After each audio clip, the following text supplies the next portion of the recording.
유월절 어린 양의 피로라고 하는 제목으로 우리 출애굽기 12장 1절로 14절에 있는 말씀을 같이 나누도록 하겠습니다. 지금 이 금요기도의 시간에 저희가 함께 나누려고 하는 이 본문은 우리 새벽에 저희가 묵상하고 있는 매일 성경 본문에 있는 이 출애굽기, 그리고 최근에 가장 중요하게 정리하고 있는 유월절 절기와 관련된 내용을 함께 살펴보려고 합니다. 왜 이 이야기를 하느냐라고 하면은요, 구약에 나와 있는 여러 가지 절기들 가운데 가장 예수 그리스도를 잘 보여주는 본문이 이 유월절 절기와 관련된 출애굽기 12장과 13장에 있는 본문인데요. 오늘 특별히 이 시간에 이 출애굽기 12장 13장에 나와 있는 유월절 절기를 통해서 우리가 반드시 알아야 될 진리가 어떤 것인지, 특별히 예수 그리스도와 관련해 가지고 함께 정리해 보는 시간을 가지려고 합니다. 자, 이 유월절 절기라고 하는 것이 나오는데요, 출애굽기 12장과 13장 사이에 총 4번이나 반복적으로 기록되고 있습니다. 한 번은 하나님께서 모세에게 명령하는 거고요, 모세가 이스라엘 백성에게 전달하는 거고요, 그런 다음에 이스라엘 백성이 그것을 어떻게 순종했는가라고 하는 것, 그리고 13장에 가면 그걸 회상하는 내용까지 나오고 있습니다. 그러니까 이 짧은 본문 안에 거의 반복적으로 4번이나 유월절 절기를 이렇게 지켜야 한다라고 하는 내용이 나오고 있다는 것이죠. 도대체 유월절이라고 하는 것이 무엇이길래 이 유월절을 이렇게나 중요하게 여기고 있는가? 특별히 14절에 보면은 영원히 너희가 지켜야 될 절기다라고까지 말하면서 이스라엘 백성이 있는 동안 영원토록 끝까지 이 절기를 지키라고 말하고 있는데, 이 절기에 대해서 왜 우리까지 알아야 되는가라고 하는 질문을 하는 것입니다. 자, 유월절이라고 하는 날이 어느 날이냐라고 하면 이스라엘 백성들이 애굽에서 출애굽하는 바로 그 날, 그 전날을 의미할 때 유월절이라고 부릅니다. 그러니까 이스라엘 백성이 애굽에서 480년 동안 종으로 살다가 나오는 날이기 때문에 이스라엘 백성에게는 대단히 중요한 날이죠. 그런데 이 이스라엘 백성에게 중요한 날이다라고 하는 건 충분히 인정이 되는데, 지금 이 2000년대를 살고 있는 우리 한국에 있는 우리들에게 과연 유월절 절기가 무슨 의미가 있길래 우리가 살펴보고 또 이해하고 이 금요기도의 시간에 배워야 되는가라는 질문을 할 수 있는 것입니다. 자, 이 유월절 절기라고 하는 것은요, 하나님의 백성들이 위기에 빠졌을 때 돌아가야 될 그 근본적 자리가 어디인지를 보여주는 내용이 담겨 있습니다. 이스라엘 백성들이요, 이 유월절에 반드시 생각해야 될 그것을 생각하면 무너지고 타락하지 않았습니다. 그런데 이 유월절 절기에 마땅히 붙들어야 될 진리를 붙들지 못하면 그들은 망가지고 부서지고 그 땅에서 사라지는 일들을 경험했다는 것이죠.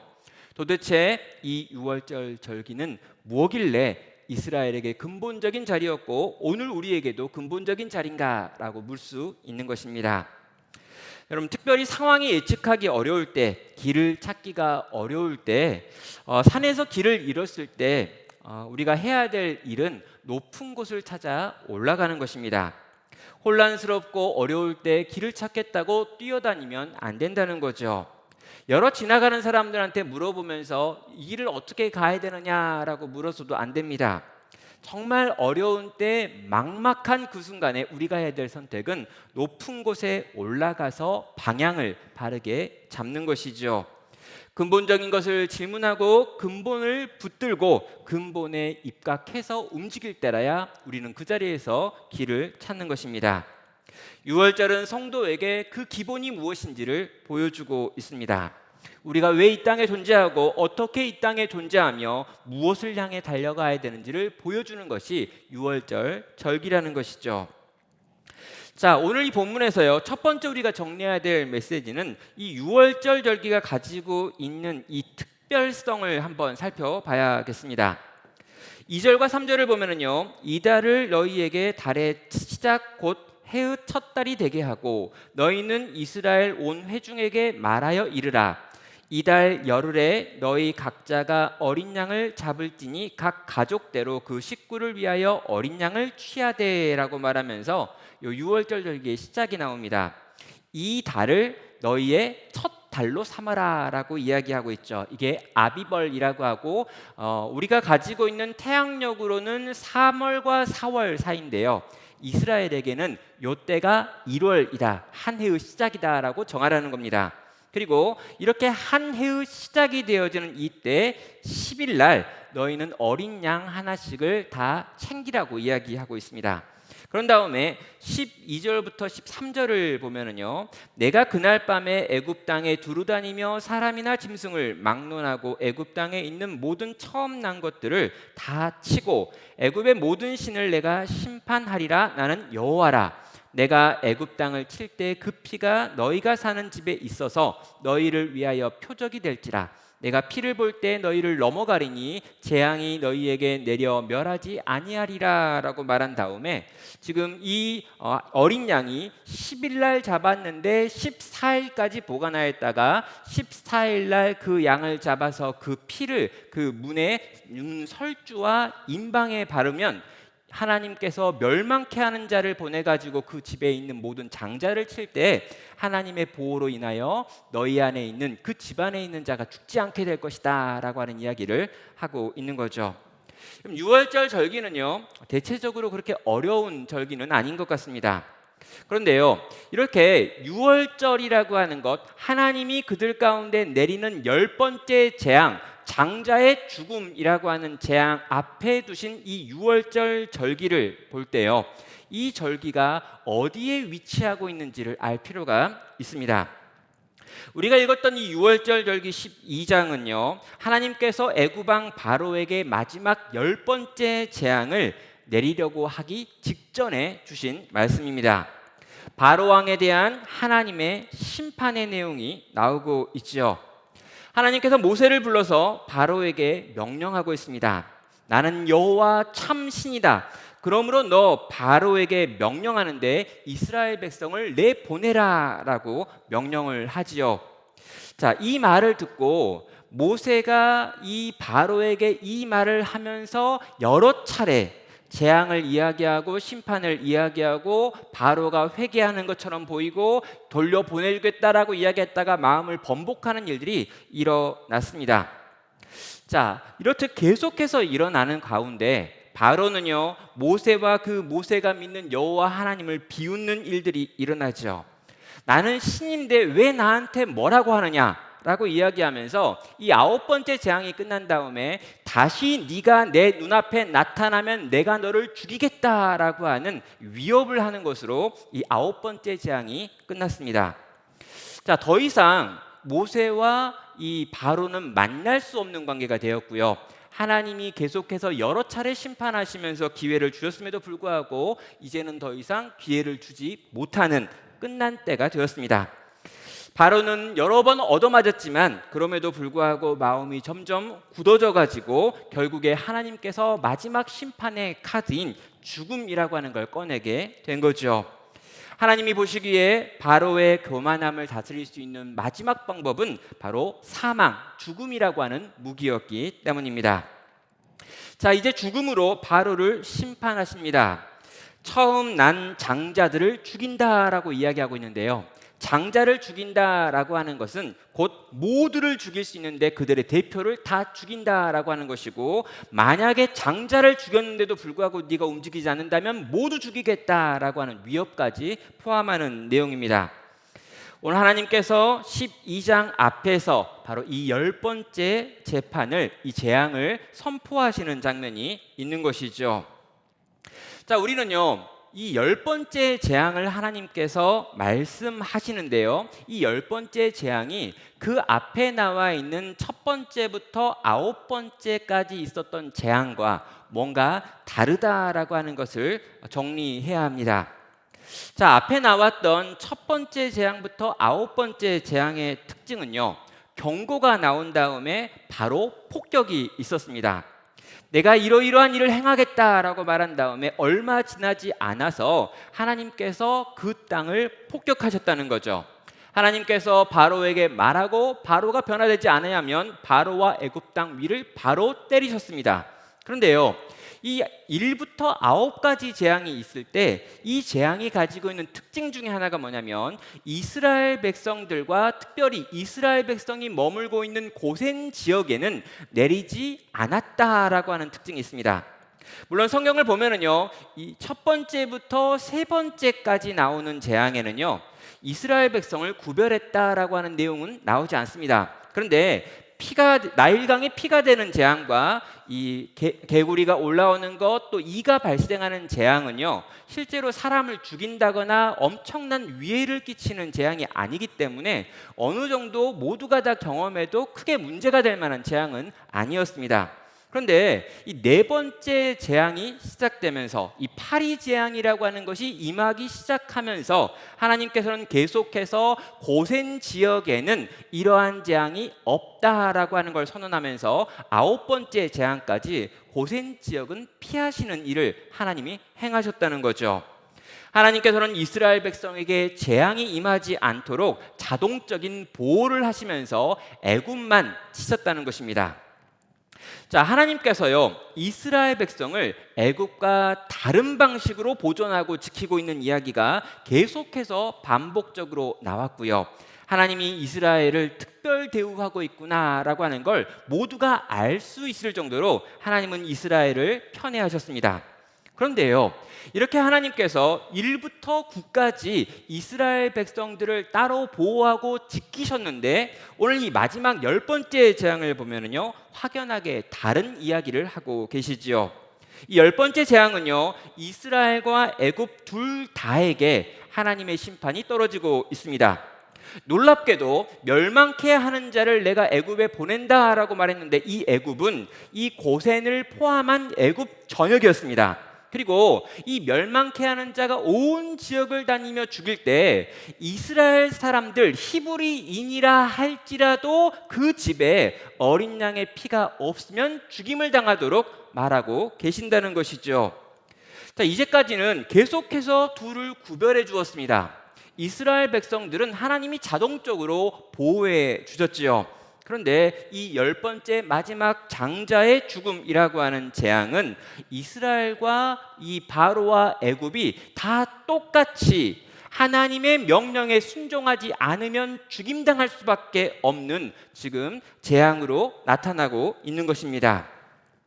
하나님께서는 이 10번째 심판 앞에서 이스라엘이 이제까지 있었던 그런 삶의 방식이 아니라 적극적으로 이 말을 듣고 이 말의 어떤 부분에 순종하지 않으면 함께 죽는다라고 하는 걸 이야기하고 있는 것이죠. 자, 여러분, 이 내용이 왜 여기에 존재하고 이것이 우리에게 주는 의미가 무엇인지 우리는 알아야 되는 것입니다.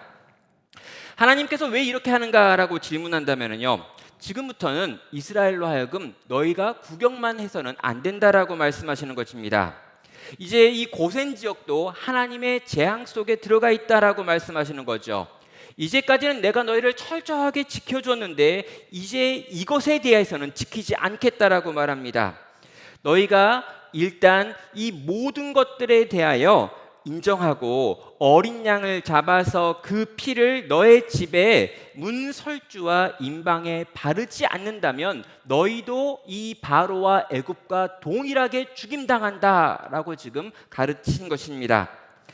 성도들에게 이야기하는 가장 중요한 이야기는 이 이스라엘에게 들려주는 가장 중요한 것은 뭐냐면 너희가 절대 잊어서는 안 되는 어떤 진리가 있는데 9번이나 이 재앙을 피해가다 보니까 혹시나 잊어버릴 수 있다는 거죠. 무엇입니까?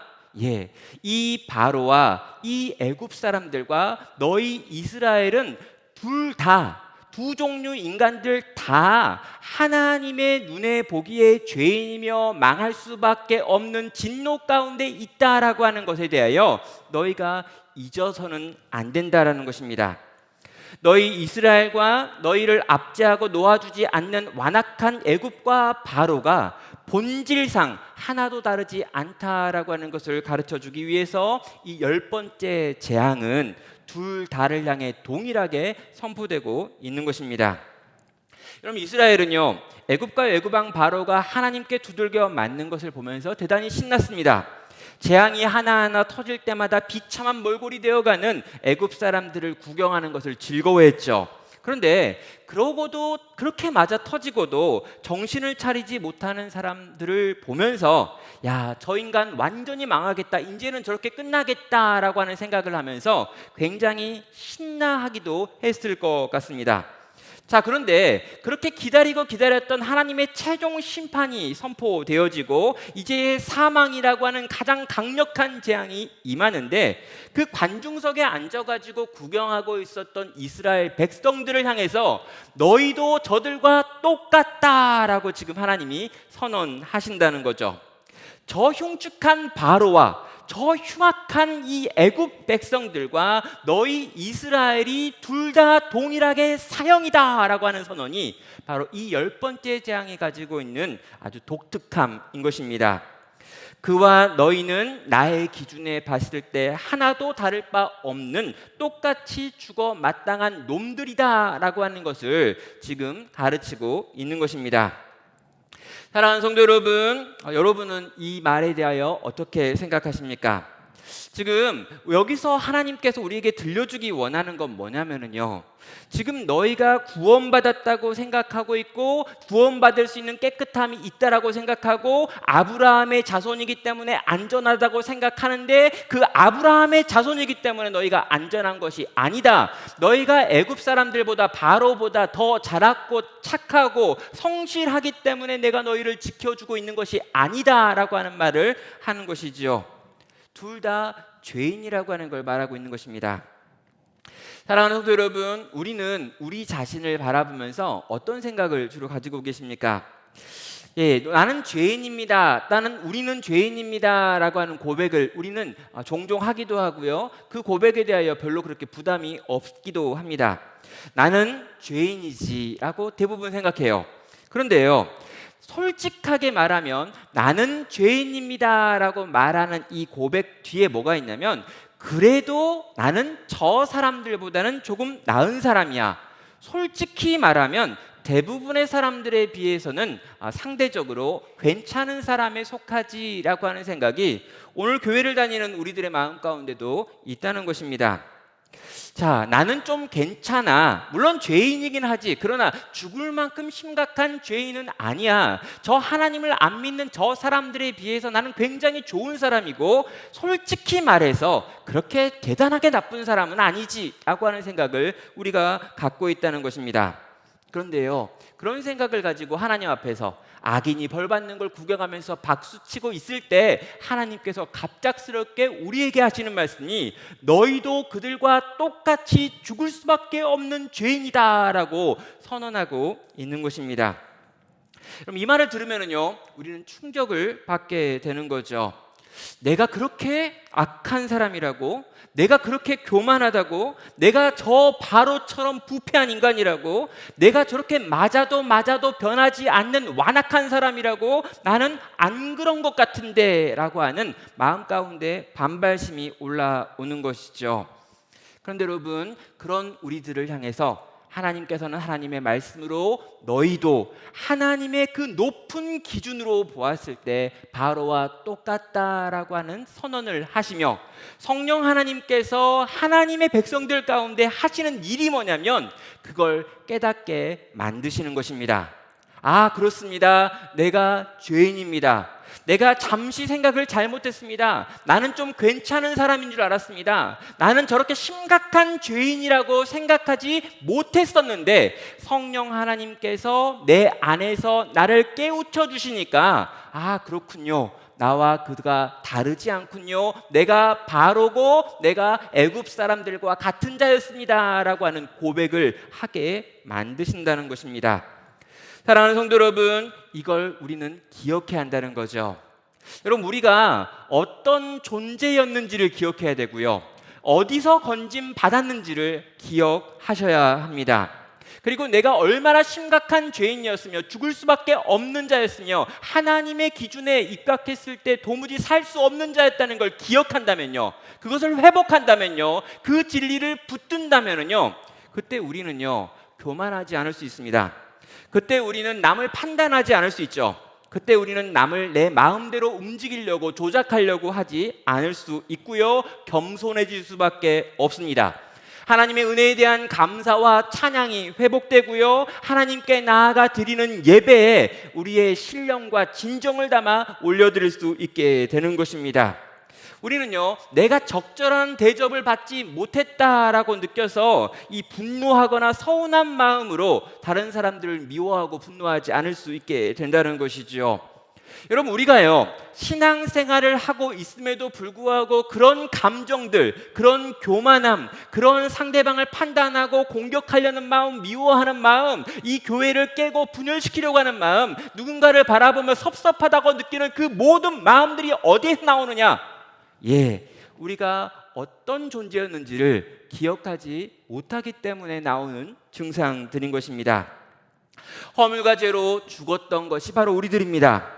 완전히 죽어서 하나님의 은혜에 대한 감각이 전혀 없었던 존재들이 우리들이었습니다. 주님을 위하여 어떤 수고도 할 수 없는 죽어있는 상태가 우리들의 상태였다는 거죠. 본질상 하나님의 진노 아래 있었던 자들, 하나님의 나라에 도무지 들어갈 수 없는 영원한 심판 가운데 있었던 자들이 바로 우리들이었고, 우리가 그런 죄인이라는 것이죠.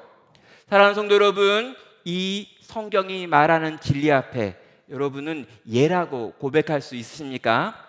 여러분은 정말 죄인이십니까? 본질상 하나님의 진노 가운데 있던 사람들, 그것이 여러분의 정체성인지 묻고 있는 것입니다. 자, 이것을 깨닫고요, 이것을 알고 이것을 인정하는 사람들, 나는 저 바로와 똑같고 애굽과 똑같이 죽을 수밖에 없는 자다라고 하는 걸 인정하는 사람들, 그들에게 선포되는 것이 복음이죠.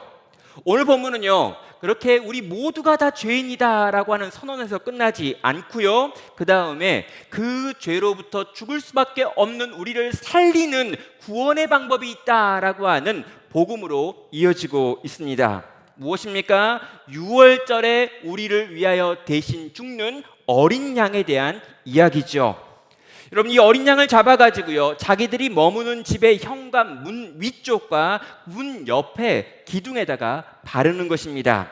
그렇게 피를 바르면 그 피를 보고 멸망케 하는 자가 들어와 장자를 죽여야 되는데, 그 멸망케 하는 자가 그 문 앞에 서 있는 하나님을 보고 넘어간다, 지나간다라고 이야기하며 그 집 안에 있는 자들이 안전하다라고 하는 이야기가 여기에 나오는 것입니다.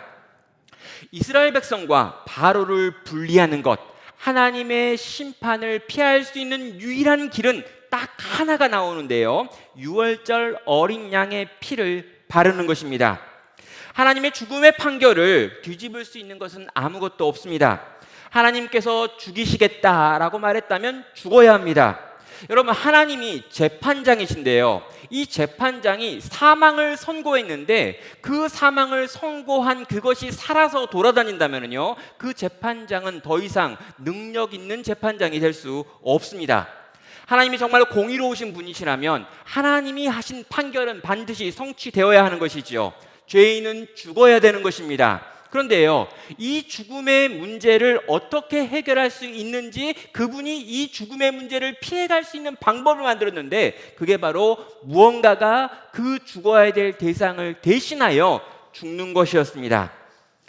자, 사형 선고가 내려졌습니다. 사람이 죽어야 했습니다. 그런데 무언가가 대신 죽는 거죠. 대신 그가 죽음의 피를 흘립니다. 그리고 그 피를 그 집의 문에 온통 바르는 것이죠. 생명을 상징하는 짐승의 피가 뿌려져 있으면 하나님께서 그 피 위에 서셔서 멸망케 하는 천사로 지나가게 만드는 것입니다. 이 유월절 어린 양의 피가 과연 무엇을 상징할까요? 여러분, 두 가지입니다. 첫째는요, 우리의 구원에 관하여 우리가 할 수 있는 일이 아무것도 없다라고 하는 걸 보여주는 상징이기도 하지요. 인간의 모든 능력으로는 이 사망의 문제를 해결할 수 없다라고 하는 걸 보여줍니다. 무언가가 대신 죽어야 되며, 이 대신 죽어야 될 것에 대하여 하나님이 말씀하셨고, 오직 이 길 외에 다른 길이 없다라고 하는 걸 인정해야 한다는 것입니다. 또 여러분, 이 유월절 어린 양의 죽음의 모습은요, 완전한 구원이 언젠가 올 터인데 이런 방식으로 올 것이다 라고 하는 이후에 오게 될 예수 그리스도를 통한 구원의 방식이 어떠할 것인지 보여주는 그림자이기도 합니다. 너희가 살기 위해서는 반드시 무언가가 대신 피를 흘러야 한다라고 하는 진리를 이 그림자로 남겨놓으시고, 이 그림자를 완성하기 위하여 예수님께서 3,500년이 지난 다음에 1,500년이 지난 다음에 이 땅 가운데 오시는 거죠. 너희에게 어린 양의 피가 있다면 너희는 살게 될 것이나 그 피가 없다면 너희의 피가 흐르게 될 것이다 라고 하는 걸 보여주면서 이후에 올 예수님에 대한 이야기를 유월절 어린 양 이야기 속에서 우리에게 하고 있는 것입니다. 성도 여러분, 유월절에 일어난 이 모든 일은 이후에 일어날 어떤 일의 그림자였다는 거죠. 이스라엘의 장자들을 대신해서 죽는 유월절 어린 양은 바로 우리 주 예수 그리스도의 그림자가 되는 것입니다. 여러분, 예수 그리스도께서는요, 하나님의 죄 없는 독생자였습니다. 그분은 진짜 인간이 되셨고요, 진짜 하나님이 되셨습니다. 우리를 위해 죽을 수 있는 자격과 우리를 위해 죽어 우리를 살릴 수 있는 능력을 유일하게 갖추고 계신 분이 바로 이분이셨죠. 그분이 우리를 대신하여 십자가에서 피 흘려 죽으셨습니다. 성도 여러분, 예수님이 십자가에 죽기 전 바로 그날이 어느 날이냐면 유월절이라고 하는 절기였죠. 예수님께서 이 유월절 절기를 앞두고 식사하는 자리에서 제자들 앞에서 이렇게 말하는 것을 보게 됩니다. 누가복음 22장 15절입니다. 이르시되 내가 고난을 받기 전에 너희와 함께 이 유월절 먹기를 원하고 원하였노라 라고 말합니다. 여러분, 원하고 원하였다라고 하는 이 표현은요, 너무나도 기다렸다는 것이죠. 얼마나 내가 이 날을 간절히 원했는지 모른다라고 하는 말을 하고 있습니다. 여러분, 제자들과 함께 유월절 식사하기를 원하고 원했다라고 하는 게 말이 될까요? 예, 말이 되지 않습니다. 밥 한 끼 먹는 게 뭐가 그렇게 중요하다고 예수님이 원하고 원하였다라고 말하는 걸까요?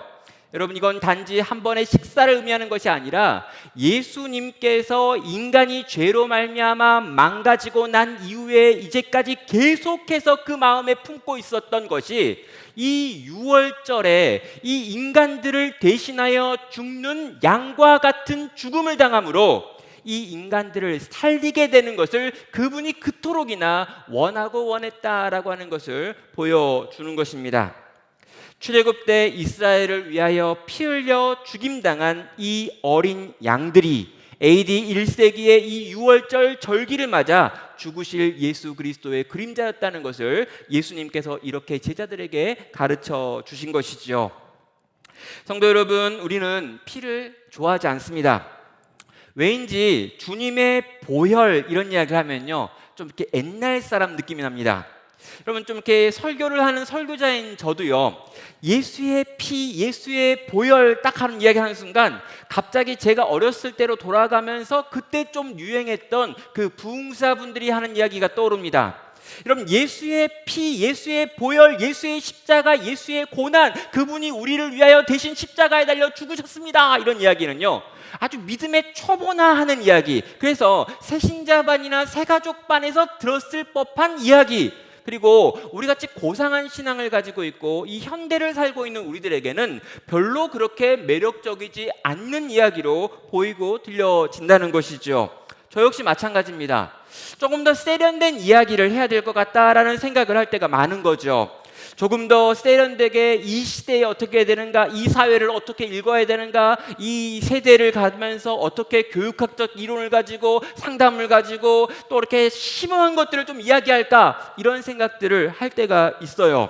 그런데 여러분, 그 모든 고상하고 좋은 것들 물론 좋은 것들입니다. 그러나 이 모든 것들의 기본으로 반드시 있어야 되는, 결코 흔들리고 요동하면 안 되는 진리가 있는데, 그것이 바로 기독교의 중심에 심겨져 있는 예수 그리스도의 이 피에 대한 내용입니다. 이 피, 예수님이 달려 죽으신 십자가에서의 희생, 이걸 빼고 나면 기독교가 없기 때문입니다. 여러분, 이 피가 우리의 영원한 운명을 바꿨습니다. 이 피가 우리를 사망에서 생명으로 옮겨 놓았습니다. 이 피가 우리를 영원한 생명으로, 영원한 천국으로 인도하는 피입니다. 이 피가 능력이고, 이 피가 없이는 그 누구도 이 땅에서 영원한 생명으로 옮겨질 수 없는 것이죠. 성도 여러분, 감염병의 시기를 살면서 우리의 마음이 무너지고 약해지고 우리의 상황이 답답하고 막막할 수 있습니다. 마음이 아프다 보니까 몸도 아픈 사람들이 늘어나는 것 같습니다. 이 모든 상황을 우리는 어떻게 감당할 수 있을까요? 성도로서 성도의 양심을 지켜가며 이때 믿음을 가지고 살기 위해 우리에게 필요한 게 무엇일까요? 여러분, 이 피를 붙들면 살아나는 것입니다. 나를 사랑하사 자기 몸을 버리신 하나님의 아들을 생각하며 그분이 우리를 위하여 하신 희생을 떠올릴 때 우리는 그 피와 그 피의 능력으로 다시 일어나서 하나님의 백성다운 삶을 살아갈 수 있다는 것입니다. 사랑하는 성도 여러분, 이 피를 보십시오. 이 피의 냄새를 맡으십시오. 이 피에 우리의 손을 담그십시오. 이 피에 잠겨서 이 피가 나를 살리신 하나님의 은혜의 사랑의 표현이라는 것을 보고 경험하고 누리며 감사하고 감격할 수 있는 나는 모든 성도가 되시기를 바랍니다. 그렇다면 여러분, 이 피가요 우리를 살리는 피인 줄 알았다면 그 다음 단계로 나가가지고요 이 피의 복음을 우리는 이 땅에서 어떻게 붙들어야 되는 걸까요? 그럼 이 피를 붙들고 이 피를 기억하고 이 피와 함께 살아야 한다고 말했는데 그것을 어떻게 할 수 있느냐라고 질문하는 것이죠. 여러분, 이 6월절 절기를 보면은요 이 피와 관련해서 한 4가지 정도로 이 피와 함께 살아가는 법을 가르쳐주고 있습니다. 6절은 말합니다. 이날 열 나흘날까지 간직하였다가 해질 때 이스라엘 회중이 그 양을 잡고라고 말합니다. 여러분, 10일날 그 양을 가지고 와가지고요 14일날 그 양을 죽여서 그 양을 먹게 됩니다. 그러면 4일 동안 이 양을 자기 집에 가지고 와가지고 이 양을 보관해야 되죠. 이 4일이라고 하는 시간을 주신 이유가 뭘까요? 바로 생각하라는 것입니다. 첫째로 우리가 이 피와 관련해서 해야 될 것은 이 피를 생각하고 이 피를 기억하는 것이죠. 이 양이 나를 위하여 대신 죽는 양이구나. 그리고 이 양이 없으면 내가 죽는 거구나. 내가 바로와 똑같이 죄인이구나. 하나님의 진노 가운데 우리는 다 죽을 수밖에 없는 희생들이구나 라고 하는 걸 이 사흘 동안에 이 나를 위하여 죽임당할 양을 바라보면서 우리는 생각하고 기억해야 한다는 것입니다. 사랑하는 성도 여러분, 이 피가 기억되어지고 이 피를 생각하고 이 피를 묵상하는 여러분 되시기를 바랍니다. 두 번째로요, 이 피를 주장해야 합니다. 7절은 말합니다. 그 피를 양을 먹을 집 좌우 문설주와 임방에 바르고라고 말합니다. 그럼 단지 피를 흘리는 것으로 끝내는 것이 아니고요, 생각하는 것으로 끝내고 있지 않습니다. 이 피를 자기 집의 문설주와 임방에 발라야 되는 거죠. 그럼 바른다는 게 뭘 의미합니까? 적극적으로 주장하고 고백하고 드러내는 것입니다. 이 피가 나를 살렸습니다. 이 피가 없으면 나는 아무것도 아닙니다 라고 하는 것을 속으로 생각하고 있는 것으로 끝내는 것이 아니라 나 혼자 일기장에 적어놓는 것으로 끝나지 않고 이 피가 나를 살렸다는 것을 적극적으로 주장하고 선포하고 보여주고 드러내야 한다는 것입니다. 이 피가 나에게 능력입니다. 나는 이 피를 부끄러워하지 않습니다. 나는 무식하지만 이 피를 믿고 이 피를 의지해야 한다는 것을 알고 있기 때문에 내가 그리스도인입니다. 나는 예수 그리스도의 십자가로 말미암아 살아난 사람입니다 라고 하는 것을 고백하고 전하고 선포하고 노래하는 사람이 되어야 한다는 것이죠. 여러분, 둘째로 그는 그 피를 주장해야 하는 것입니다. 세 번째로요, 그 피로 말미암아 그리스도와 연합해야 되는 거죠. 8절은 말합니다. 그 피를 양을 먹을 집 좌우 문설주와 임방에 바르고 그 밤에 그 고기를 불에 구워 무교본과 쓴 나물과 아울러 먹되라고 말합니다. 여기에서 핵심은 먹는다라고 하는 거죠. 여러분, 불에 구워가지고 먹으라고 말하고 있습니다.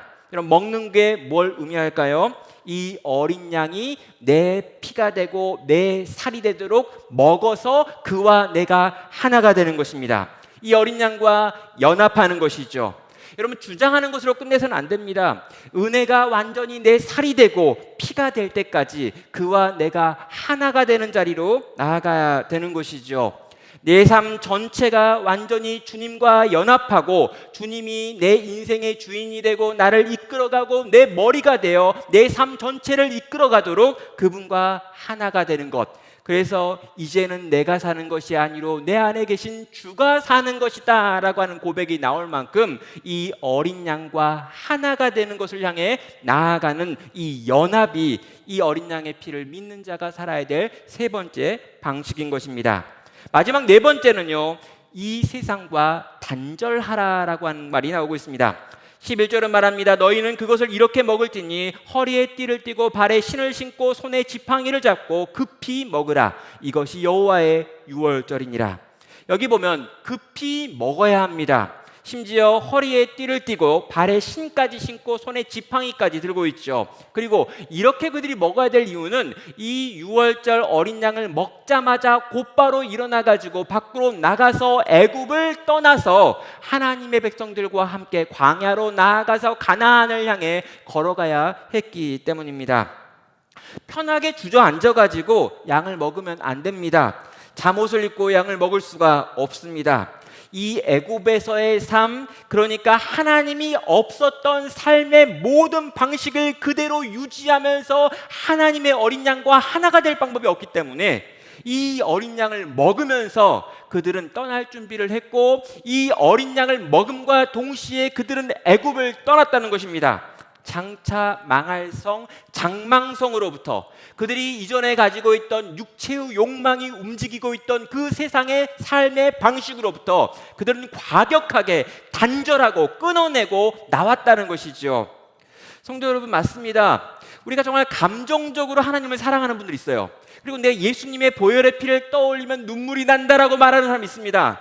그리고 정말 내가 그리스도와 연합하기 원합니다라고 말하는 사람이 있어요. 그런데 그가 이제껏 살아왔던 죄된 습관은 그대로 유지하겠노라 라고 하는 사람들이 있습니다. 거짓말이고 잘못된 사람들이고, 그렇게 그가 이 세상 속에 여전히 머물러 애굽에서 살기 원한다면 그의 삶의 결과는 결코 그리스도를 쫓아 살아가는 삶의 방식이 될 수 없을 것입니다.